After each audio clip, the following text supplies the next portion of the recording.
So ito po mga kababayan, uunahin po natin pag-uusapan na itong si Bato de la Rosa. Nako, excited na ba kayo? Kung excited na kayo, hala sige, bira. Huwag kalimutan mag-like, mag-share, mag-subscribe sa mga hindi pa nakapag-subscribe, 'di ba? Like, share, and subscribe.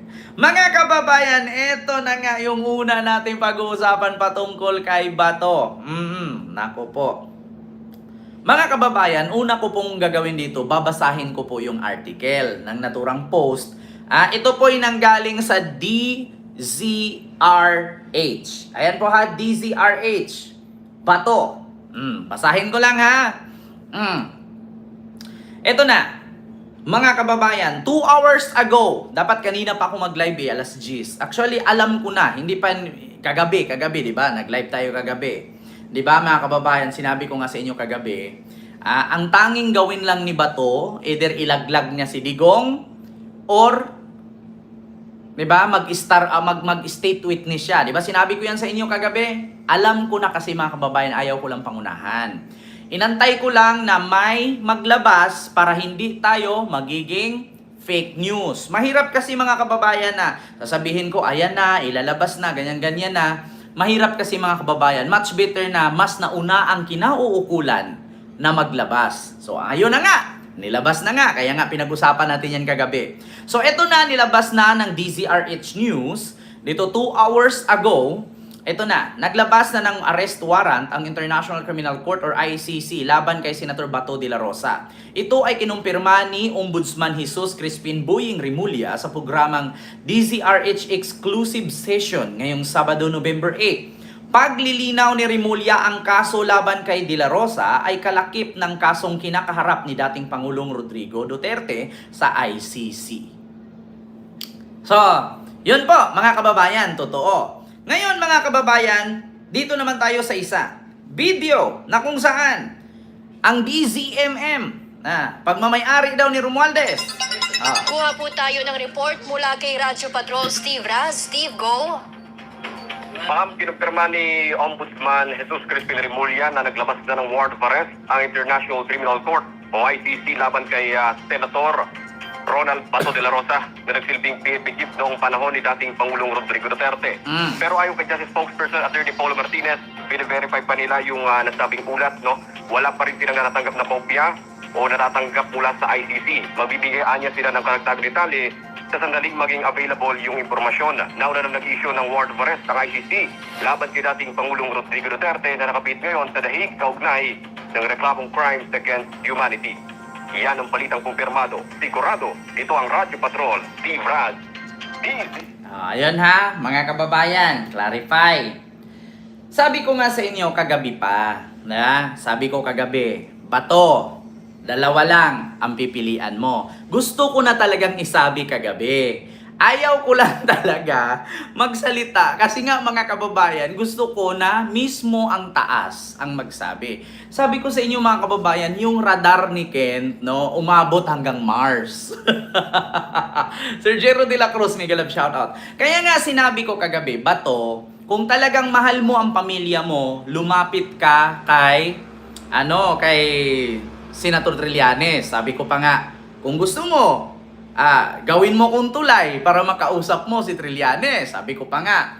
Tapos sabi ko nga, habang hindi pa huli ang lahat, Bato, pwede kang maging state witness katulad kay Garma. Sinabi ko yan kagabi, mga kababayan. Ayaw ko lang talaga. Ayan, naalala ko tuloy live mo kagabi. Kaya nga, Ma'am Jana Calunya, di ba? Sinabi ko na nga kagabi. Kung naalala ninyo noon, bago inaristo si Digong, sinabi ko sa inyo, kumain ako at the time, kumain ako. Sabi ko nga, abangan ninyo. Ang sabi kasi, fake news daw, hindi totoo. Ayun, pag-uwi ni Digong, galing Hong Kong, dinampot. Ngayon mga kababayan, kagabi pa lang, actually nalaman ko kasi yung paglabas ng arrest warrant ni Bato ay, mga alas 4 yata ng hapon kahapon. Alas 4 ng hapon kahapon. Nalaman ko. So, sa mga nagtatanong, saan mo nakuha yung info na yun? Sa akin na yun. Sa akin na yun. Kaya nga kagabi mga kababayan, sa tinagal-tagal kong nag-vlog, Naaawa kasi ako talaga kay Bato, mga kababayan. Naaawa kasi talaga ako. Sabi ko, ganito yan eh. Alam nyo, sa lahat po ng mga dumidikit kay Digong, nadadamay po talaga. So ngayon, kung gusto ni Bato na maligtas, pero wala na eh. Huli na talaga ang lahat, mga kababayan. Ano yan, Kent? Arestuhin na ba siya forthwith? Yun ang tanong, Sir Paul dyan. Hindi pa natin alam kung kailan siya arestuhin, saan siya arestuhin. Kasi nga, syempre, hindi po yan basta-basta. Hindi po yan basta-basta, mga kababayan, maaresto. Kasi alam po natin na pulis yan si Bato. Alam natin na, hindi ko sure kung manglaban ba siya. Ang sabi nga niya, 'di ba? Ang sabi ni Bato, nagbago ang kanyang statement. Sabi niya, kung naalala ninyo, sabi niya, Mr. Trillanes, ngal ka na ngal dyan, you made my day. Samahan mo pa ako, kahit pusasan mo ako, samahan mo ako. Pero nagbago ang kanyang sinabi. Ang sabi niya, ayaw na daw niya magpakulong kasi nga mismo ang mga anak ni Duterte ay hindi makalapit kay Digong. So mahirap daw talaga doon. At mga kabayan, siyempre gagastos ka ng milyon-milyon. Bakit? Sa abogado pa lang. Tindaan ninyo, si Digong umubos na ng bilyon. Bilyon na ang inubos ni Digong. Bilyon.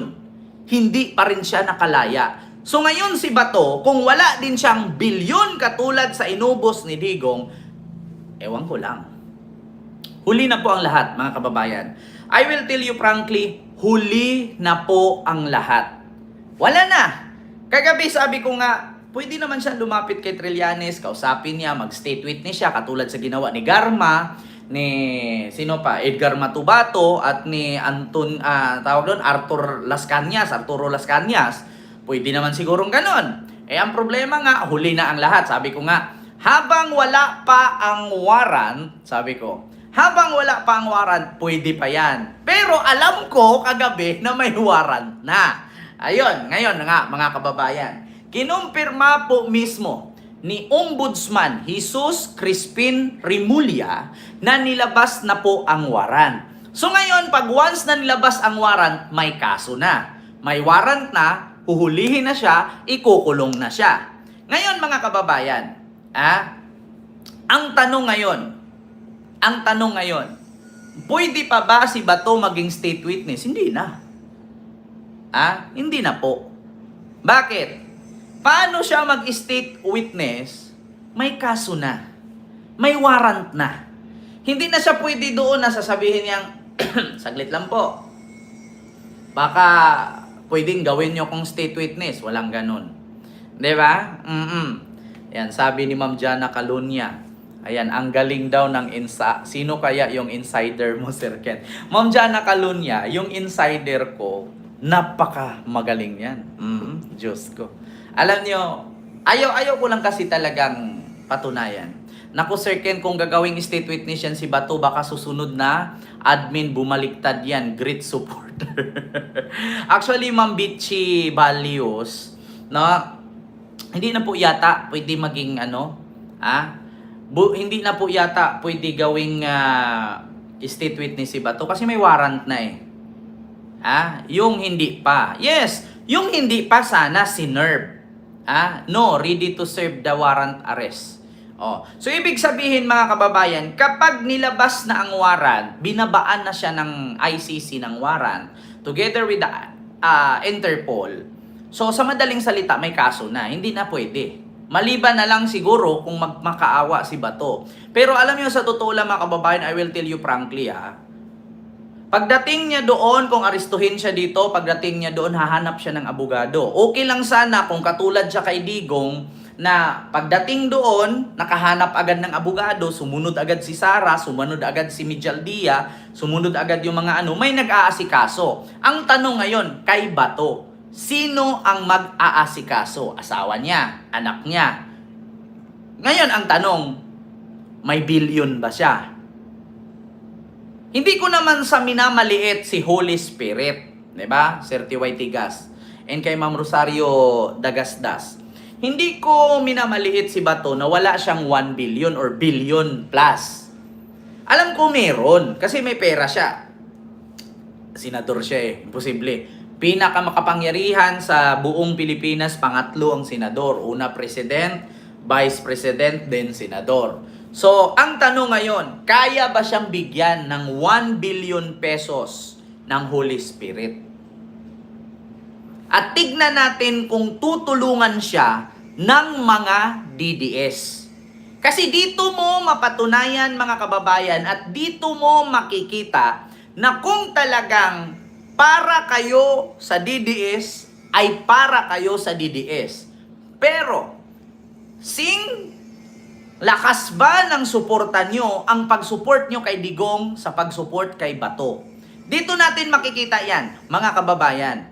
Kung talagang ang mga DDS ay suportado nila si Bato, katulad sa pag-support nila kay Digong na halos araw-araw may prayer vigil.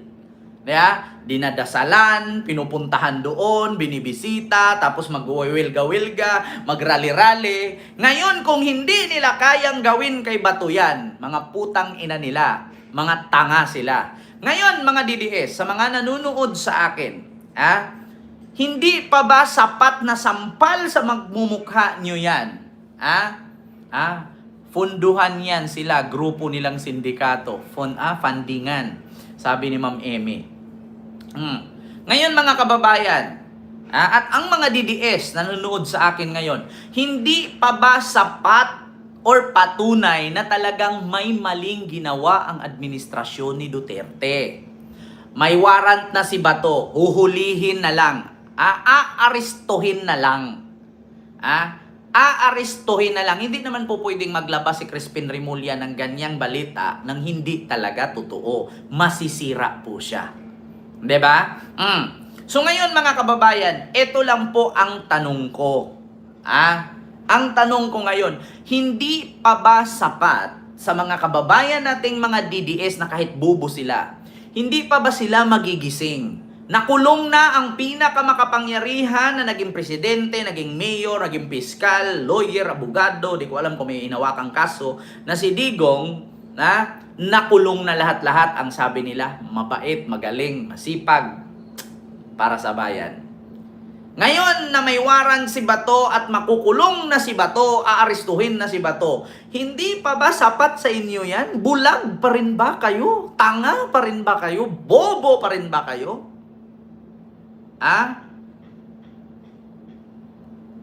I will tell you frankly, mga DDS. Ayan. Mute, no sound. Naka-broadband ata siya, mahina. Actually, totoo po yan. Naka-broadband po tayo. Pasensya po kayo, mga kababayan, na medyo nawala po tayo. Kakaano lang kasi ng internet, okay naman na siya. So ngayon, mga kababayan, klarong-klaro. Ayan, mega love shoutout po sa inyong lahat, mga kababayan. Exclusive, mga kababayan. Paki-check nga kung okay na po yung ating live, mga kababayan. Nako po, mga kababayan, isa lang talaga ang masasabi ko. Ewan ko lang, baka may tumawag sa'yo, Kent, nawawala ka. Yun nga may tumawag nga, sakto. Sabi ko nga, wag tumawag kasi nagla-live ako. Yan ang mahirap kasi, tawag ng tawag. Mamaya na kayo magsitawag. May warrant na Huli na lang sunod na plano ay arestuhin siya sa Davao sa may puno ng... Ano ba to, Kent? Paki-announce sa live mo. Si Bato nagtago sa puno ng agarwood. Kakatanim lang niya last month, singlaki na ng kanyang katawan ang puno. Ganun pala yon. Di makita message ko. Ma'am Nora! Ayan, mega love shout out. So ito pa, mga kababayan. Sunod, ipapakinig ko pa rin sa inyo ito. DCRH ito pakinggan ninyo.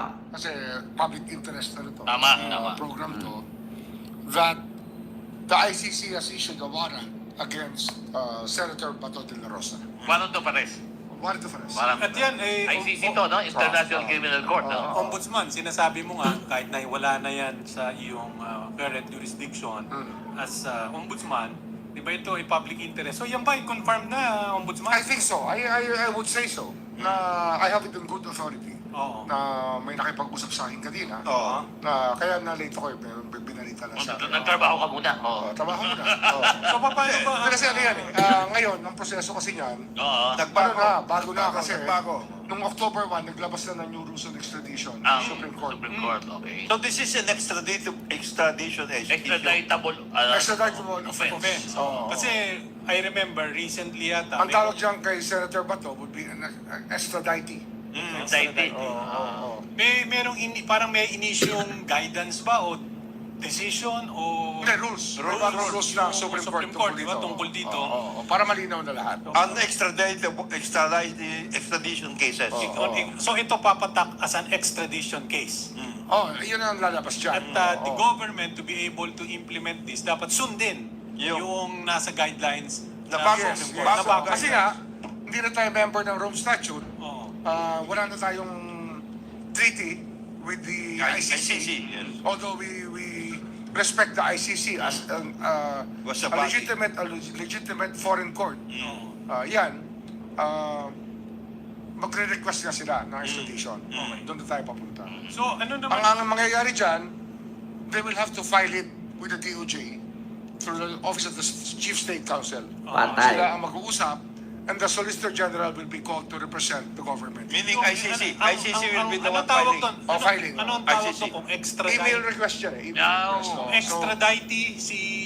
So ganito pala ang mangyari mga kababayan. Ganito siya. 'Di ba may warrant na si Bato? Ngayon, 'di ba may nilabas ang Supreme Court ng tinatawag nilang extradition rules. Yeah? So ngayon mga kababayan, so paano yan, Ken? Paano si Bato dalhin sa ICC or sa Dahig kung merong nilabas ang Supreme Court ng extradition rules? Ganito po siya. Kung naalala nyo po, pareho kay Kibuloy. Lilitisin mo na siya dito sa Philippines, and then kapag ginagrant yung kanyang extradition sa ICC sa Dahig, ibig sabihin, mapupunta siya doon. So parang Kibuloy, kumbaga parang arestuhin mo na siya dito sa Pilipinas, tatagal mo na siya ng, di natin kung ilang buwan, pero at least na-aresto na.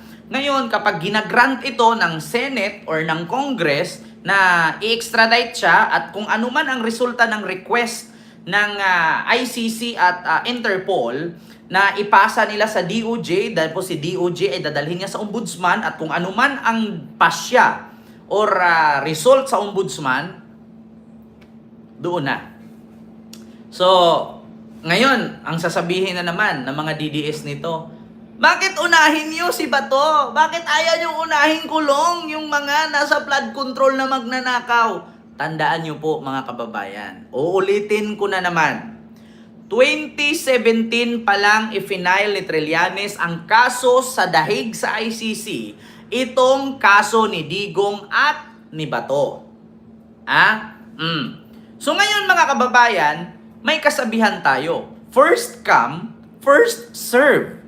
So, ngayon lang naman, pumutok itong korupsyon na nabisto ni PBBM, kaya wala pang nakukulong. Just try to imagine. Sa mga DDS na nagmamadali, bakit daw mas inuna si Batong ikulong kaysa sa mga magnanakaw sa flood control? Putang ina ninyo!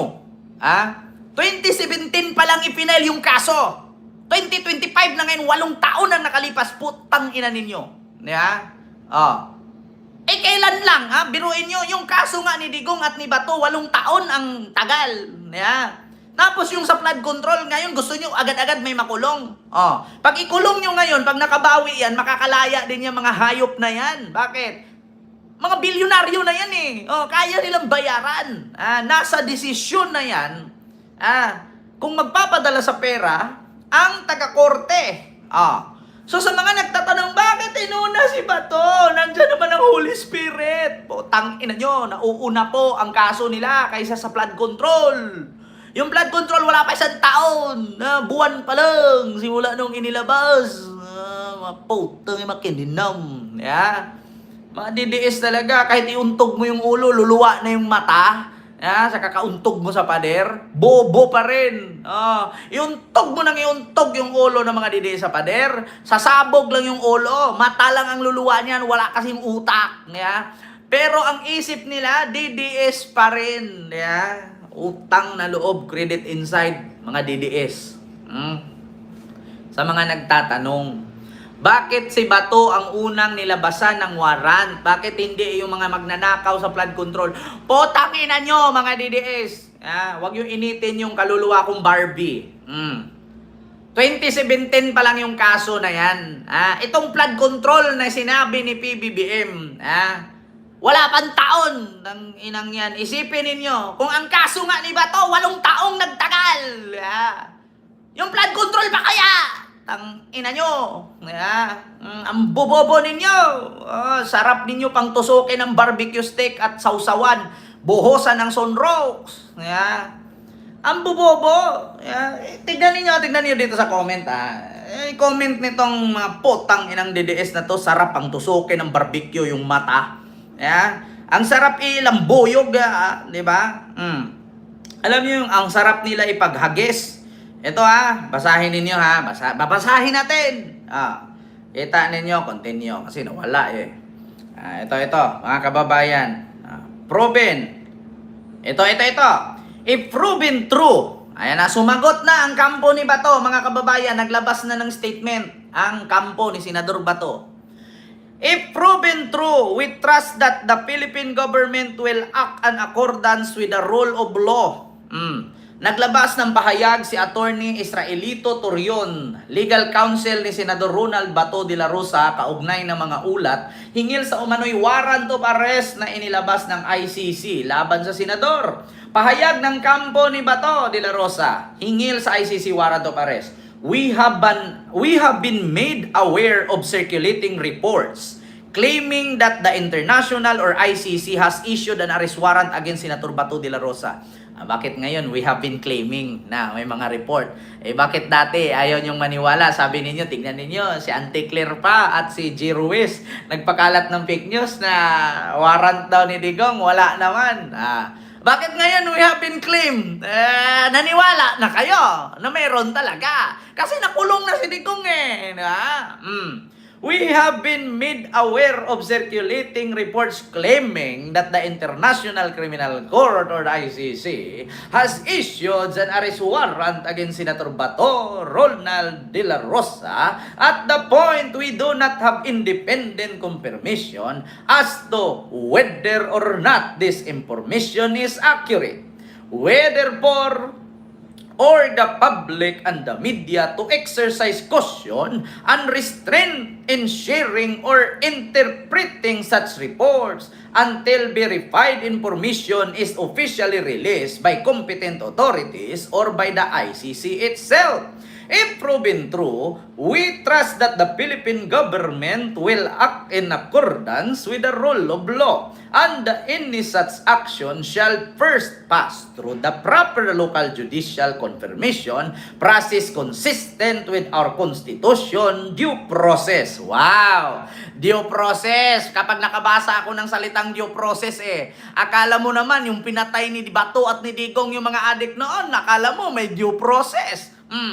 Judicial, proper local judicial confirmation process. Wow, tangina nyo, galing pa sa inyo Consistent with our Constitution, due process. Putang ina nyo, ngayon may salitang due process kayong nalalaman. Yung mga pinatay ninyo na mga manufactured evidence, na mga ang taong kanan ang kamay, naging kalawete ang barel, putang ina nyo, may due process ba yon? Pinakain nyo ba muna ng kanin? Pinainom nyo ba muna ng tubig bago nyo barilin? Putang ina nyo. Tapos ngayon, nag-ano kayo, due process, mga tangina nyo. And the sovereign rights of the Republic of the Philippines. Sovereign rights, binintangan ni Digong ang West Philippine Sea sa China. Putang ina nyo. Ang lakas ng loob ninyong kumuha ng due process at sovereign rights. Ibinintangan ni Duterte ang West Philippine Sea doon. Buhangin lang yan, lupa lang yan, tubig lang yan, malawak yung dagat natin. Bigay nyo na, putang ina nyo. Sovereign rights kayong nalalaman? Due process kayo ng due process nalalaman? Yon ba ang mga pinagpapatay ninyo na 30,000 na natumba kaya kadahilan ng nakulong si Digong? Pinainom nyo ng tubig, pinayakap nyo sa magulang, pinakain nyo ng kanin, binilhan nyo ng pansit? Putang ina nyo. Tapos ngayon naglalagay dito due process, Constitution, process consistent, proper local judicial. Putang ina nyo. Yeah. And the sovereign rights of the Republic of the Philippines. Putang ina nyo, walang sovereign rights. Binintangan ni Duterte yung West Philippines Sea. Yeah? Tapos ngayon sasabihin nyo, sovereign rights. Walang sovereign rights. Hindi ako naniniwala dyan. Tang ina nyo. Hindi nyo nga mabawi-bawi yung West Philippines Sea na tinayuan ng building ng China. Tapos sasabihin nyo, sovereign rights. Maniwala lang ako sa Holy Spirit. Yeah? Putang ina nyo, nakakainit kayo ng dugo. Sovereign right, sovereign right. Luso ninyo. For now, we shall await official confirmation. Putang ina nyo. Tapos sasabihin nyo na naman, fake news ang PCO. Fake news ang Malacanang. Tang ina nyo. Sovereign rights. Yung sinabi nyo, sovereign rights. At due process. Yung mga pinatay nyo ba? Hinaristo ninyo, dinaan nyo sa korte, bako nyo itumba. Tapos due process, dapat nyan kay Bato, pag inaristo nyan, palu-paluin, bugbugin yan, itali, Bartolina pagdating doon. Yeah. Sovereign rights itote ninyo. Loso, yung mga dihaw, mga bilatibay, hangag. Yeah. Tangina nyo. Yeah. Sovereign rights, due process. Tangina nyo mga luso ninyo. Eto, mga kababayan. Sovereign rights ba ang hanap ninyo? Kayong mga Pilipino nakikinig ngayon, boundary lang, tubig lang naman, hayaan mo yan. Asan yung sovereign rights sa sinasabi ninyo, mga buwaka ng ina nyo? Diba?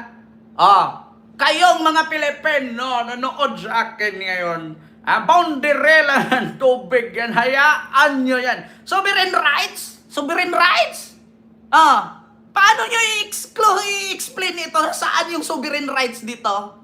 Sige nga, sovereign rights! Kung alam ninyo kung anong ibig sabihin ng salitang sovereign rights, ibisaya ninyo para maintindihan ng mga putang inang bobong DDS. Sovereign rights! Putang ina. Kayong mga Pilipino nakikinig ngayon, boundary lang, tubig lang naman, hayaan mo yan.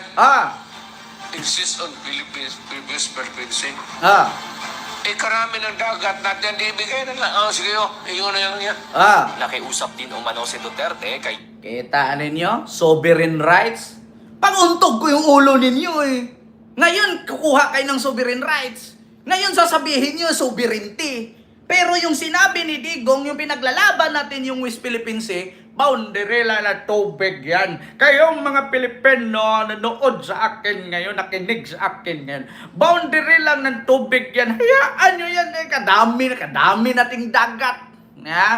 Tapos, sovereign rights? Hindi ba kayo nahihiya? Sovereign rights. Tain ninyo, blue. Bukod sa sovereign right at due process. Ito. Pakita ko sa inyo ha. Ito. Ang pangalan noon, tawag dito, manufactured evidence. Ito na, mga kababayan. Evidence. Di ba? Evidence. Kay Justice Lourdes Sereno. Ang makita ninyo ha, Lourdes Sereno ba yun? Serrano. Ito international commissions. At yung nakita namin at nahalata namin sa Korte Suprema ay nangyayari noon na pare-pareho ang baril. Yung tao na kanan ng kamay na ilagay ang baril sa kaliwa. So parang ang ebidensya ay manufactured talaga. At alam mo, ang ICC hindi basta-basta yan gagalaw. Meron sila talagang nakitang kailangang isunod na procedure. Diba? Tapos sabihin nyo, due process, judicial, proper judicial, due process, tapos sovereignty. Putang ina nyo. Saan kayo nakakita ngayon? Ng due process at sovereignty. Sovereignty ang West Philippine Sea, hinayaan na tayuan ng China kung ano-anong building na hindi alam ng Pilipinas, ipagmamay-ari ng Pilipinas yan. Ngayon sasabihin ninyo, sovereignty of the Republic of the Philippines, putang ina nyo, apakan nyo yan, ibaon nyo yan, silaban ninyo yung sovereignty na yan, walang sovereignty. Hindi totoo yan. Sa panahon ni Digong, walang sovereignty. Ang panahon ni Digong, basta may kickback, lusot, kahit illegal, pwede.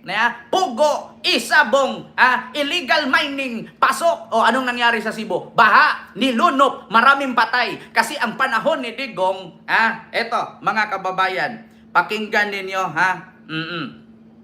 pakinggan ninyo, panahon ni Digong. Hindi ko hininto kasi kailangan ng pera sa isabong ng gobyerno. I make it public now. It's 640 million a month. Kahit alam niyang illegal isabong, maraming pamilya ang masira sa sugal. Basta nagbigay ang isabong si Atong Ang ng 600 million a month. Putang ina, tuloy yan kasi may kickback. Ang pugo, ganun din. Because illegal yan sa China. Laro yan sa kabila. Kahit illegal yan, ginawa kong legal kasi it give us 2 billion a month. Ang pugo na yan. Insubar kami dito. Malinis yan. Laro yan para lang sa kabila. But it employs something like 20,000 dito sa Manila. Dito lang yung pugo yan. Walang pera dyan. Diretso sa Pagcor yan. They talk with Pagcor. The ambassador of China deals with dealing kasi illegal yan sa... Why? Because it gives us 2 billion month. Kita mo? Illegal yan! Pero it give us 2 billion a month. Kahit illegal, basta may bigay, putang ina mo. Tapos sasabihin nyo sovereignty, sasabihin nyo due process. Ito, sinabi ninyo due process. Ito kita tayo dito. Dilima. Bata. Pinatay. Sa tukang. Kita nyo, pakinggan nyo si Dilima. Isa paputok ng pangalan, goodbye the tila na... Halimaw ng Davao, ganyan po tinawag ng nagpakilalang dating miyembro ng Davao Death Squad na si Arturo Las Cañas, si dating Pangulong Rodrigo Duterte, pati si VP Sara Duterte, inakusan niyang pasimuno ng Oplan Tokhang sa Davao City. Sa frontline ng balitang yan, si Camille Samonte. Si Vice President Sara Duterte raw ang pasimuno ng Oplan Tokhang sa Davao City. Yan ang isiniwalat ng retiradong pulis Davao at nagpakilalang dating hitman ng Davao Death Squad na si Arturo Las Cañas. Trap sila ng panibago ngayong extrajudicial killing na campaign against illegal drug, in which is Tok-Tok Hangyo, meaning Tokhang. Ayon kay Las Cañas, nagsimula raw ito noong mayor pa ng Davao ang vice presidente. Katuwang daw noon ni VP Sara si dating Davao City Police Chief at ngayon Senador Ronald Bato de la Rosa. nag-invento talaga siya ng bagong trademark ng extrajudicial killings in the name of Tokhang. At dito, pinayagan niya si Police Colonel Ronald Bato de la Rosa. May nag-comment si Hungry Man Vlog, wala naman napatunayan, kwento lang yan, putang ina mo. Hindi pa ba patunay yung pagkakulong ni Digong sa ICC? Walang patunay. Alam niyo mga DDS, wag niyong subukan na pumasok sa live ko at magpakabobo. 'Di ba? Wag kayong sumubok na pumasok sa live ko at magpakabobo. Wala daw patunay, kay kwento lang yan. Hindi pa patunay yung kulong ni Digong na hindi na mauwi-uwi. Ito pa. Hindi to patunay, kwento lang to Digong. Umamin. Putang ina nyo no, mga DDS. Pag-inom nyo ng fentanyl. Yung pag-inom nyo ng fentanyl. Sabi ng mga doktor, overdose na yung pag-inom ninyo. Correct. At nakaka-addict na nga raw. At kayo raw ang #1 drug addict. Correct. Nilagay ko lahat. Magandang feeling. Para kang Diba? Umamin, nagdroga, fentanyl. 3 substansyang halo-halo dyan. May droga, may kung ano-ano pang kimikal na hinalo kaya mas malakas pa sa epekto sa droga. Inamin niya. Ang sinabi ko, ganito, prangkahan tayo, encourage the criminals to fight. Encourage them to draw their guns Yan, buhay yan. Ayan na sila, yan ang instruction ko. Pati yan si Koy. Encourage, pati yan si De La Rosa, encourage them lumaban. Pagka lumaban, patayin ninyo para matapos na ang problema ko. O, di ba? Ayan, inamin ni Digong. Tapos sasabihin mo ngayon, puro kwento lang. So ano yun si Digong doon? Puppet? Ano yun? Tae? Binato doon? Ha? Nilagay sa rehas? Ano yun? Tanga lang? Putang ina, pag DDS talaga, puro kwento lang daw, walang patunay. Putang ina mo. Ano yun si Digong nandoon? Kwento lang? Ano yun? Teddy bear? Nilagyan ng pandikit? Sinabit sa pader? Inamin niya, kriminal siya, oh. Ano, kwento lang? Oh, maniwala na sana ako eh. Na kwento lang, walang patunay. Kung hindi, nakulong si Duterte. Oh, hindi na nga makauwi-uwi. Hoy, mga DDS, utang na loob, credit inside. Kung i-English natin yung utang na loob, credit inside. Bakit kayo nabuhay pa? Ang bububo nyo naman, putang ina. Nagutom ako mag-isip. Butit may nakain pa kayo araw-araw sa ganyang klaseng hina ng quality ng IQ ninyo. Di ba? Putang ina naman, oh. Kakagigil. Oh. Ito, sunod, mga kababayan. Bahala na yung mga DDS, yung mga putang ina nila.